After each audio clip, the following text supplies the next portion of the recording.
Halo teman-teman, balik lagi ke channel Under Asset.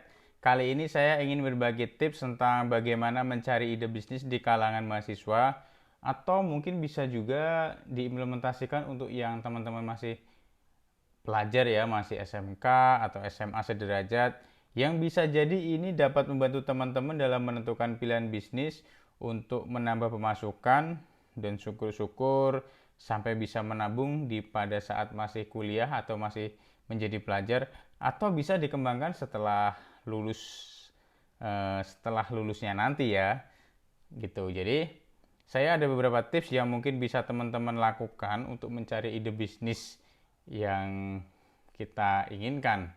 Yang pertama itu adalah kita mengenali diri dan merefleksi kepeminatan diri kita.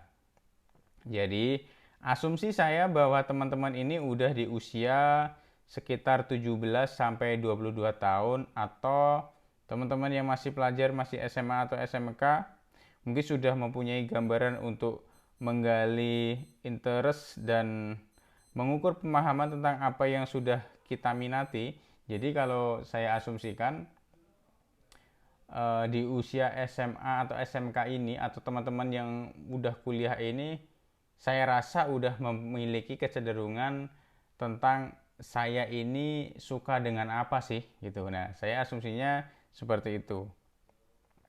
Nah, setelah kita memahami itu dan kita sudah mengenali diri kita bahwa kita minat ke satu bidang atau sebuah passion, setelah itu kita juga bisa mencari pemahaman tambahan ya, dari melihat orang-orang yang sukses, atau juga kita bisa mengikuti seminar-seminar atau pelatihan yang banyak bisa kita temukan di video-video YouTube. Sekarang ini banyak konten-konten yang berkonten itu edukasi ya, jadi kita bisa mengakses dari situ, kita bisa melihat video-video dari orang yang sukses yang terdahulu atau seminar-seminar yang telah terlaksana seperti itu. Dan pelatihan-pelatihan juga banyak sih yang sekarang itu di video dan diupload di konten YouTube seperti itu. Ya, kalau kita bayangkan ini cukup mudah kan? Ya, intinya tidak mesti langsung besar sih kalau usaha itu atau mencari sampingan itu. Yang penting mulailah dulu walaupun kecil dan lakukan secara konsisten seperti itu. Dan tips yang kedua dari saya ini adalah melihat peluang di sekitar kita, atau bisa juga kita menjual produk tren yang sedang viral. Nah, melihat peluang sekitar ini bisa kita amati dengan pas pada saat kita ngobrol dengan teman-teman kita ya. Mungkin ada teman-teman kita yang bercerita tentang keluhan-keluhan karena kesibukannya. Kalau dulu itu saya kebetulan pas kuliah S1 saya ini kelas karyawan. Jadi ada beberapa teman itu yang apa ya, sibuk dengan kerjaan, sibuk dengan kuliah, akhirnya ada beberapa tugas itu yang mereka ini kesulitan seperti itu.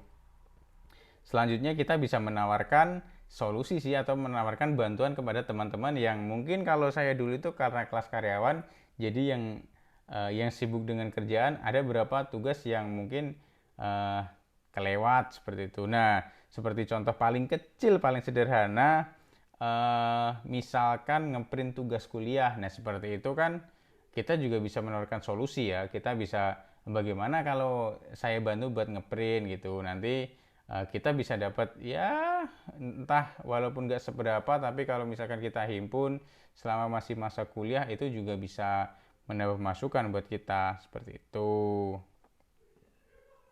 Atau bisa juga untuk teman-teman yang kesulitan mencari buku referensi untuk penunjang kuliahnya, itu misalkan teman-teman pada males nyari nih, kita juga bisa tawarkan bagaimana kalau saya bantu untuk mencari buku itu. Jadi kalau saya dulu itu ada kenalan dengan penjual buku ya, jadi misalkan ada teman-teman atau teman kelas lain gitu mencari buku, saya bisa tawarkan mencari buku apa, ada kesulitan mencari buku apa, yang bisa saya tanyakan ke penjual itu, dan nanti bisa saya ambil, dan ya entah seberapa, biasanya di markup sih sedikit-sedikit gitu. Bisa seperti itu. Atau bisa juga kita menjual produk di marketplace.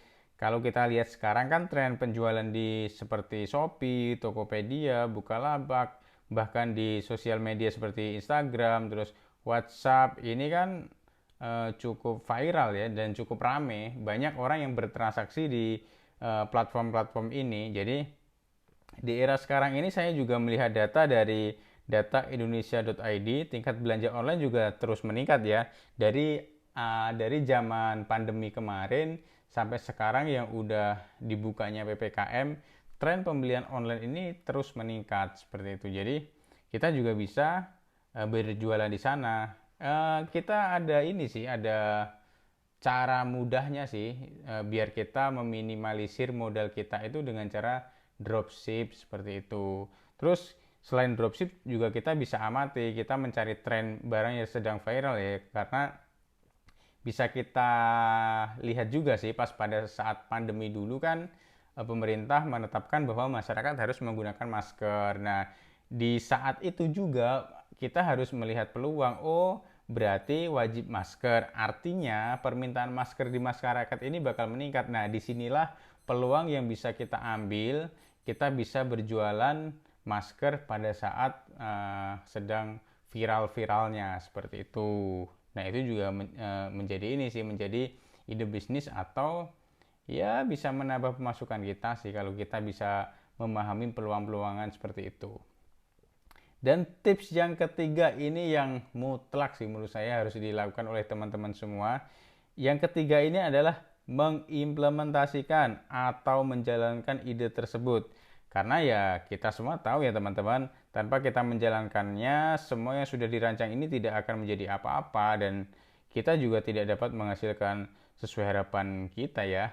Jadi ya setelah kita merefleksi diri, kemudian kita mencari peluang atau kita melihat tren barang, yang terakhir itu kita harus mengimplementasikannya atau menjalankannya. Saya juga ada sedikit mengutip sih dari quotes-nya dari pendiri Tokopedia. Jadi, apa yang sudah kita mimpikan, jika kita pikirkan itu akan berubah bentuk menjadi sebuah rencana. Dan dari rencana, jika kita ucapkan, juga akan berubah bentuk menjadi sebuah komitmen. Jadi, harus terus kita lakukan. Komitmen ini harus kita lakukan terus-menerus agar melangkah terus menjadi sebuah kenyataan dan semua ini harus dilakukan secara konsisten. Nah, itulah tips ide dari saya untuk teman-teman mahasiswa atau pelajar atau teman-teman pelajar yang sekiranya ingin mencari ide bisnis atau menambah pemasukan. Ya, bahasa sederhananya sih ini mencari tambahan uang jajan gitulah ya. Oke, inilah tips yang dapat saya bagikan. Mudah-mudahan dapat membantu teman-teman semua dalam menentukan ide bisnis atau ide ingin mencari tambahan atau uang sampingannya. Mudah-mudahan video ini dapat membantu teman-teman dan memberikan gambaran untuk selanjutnya. Jadi teman-teman udah tidak bingung lagi bagaimana caranya mencari ide bisnis atau mencari sampingan. Terima kasih, jangan lupa subscribe dan like untuk konten saya ini. Sukses untuk kita semua, sampai jumpa di video-video saya selanjutnya. Bye-bye, terima kasih.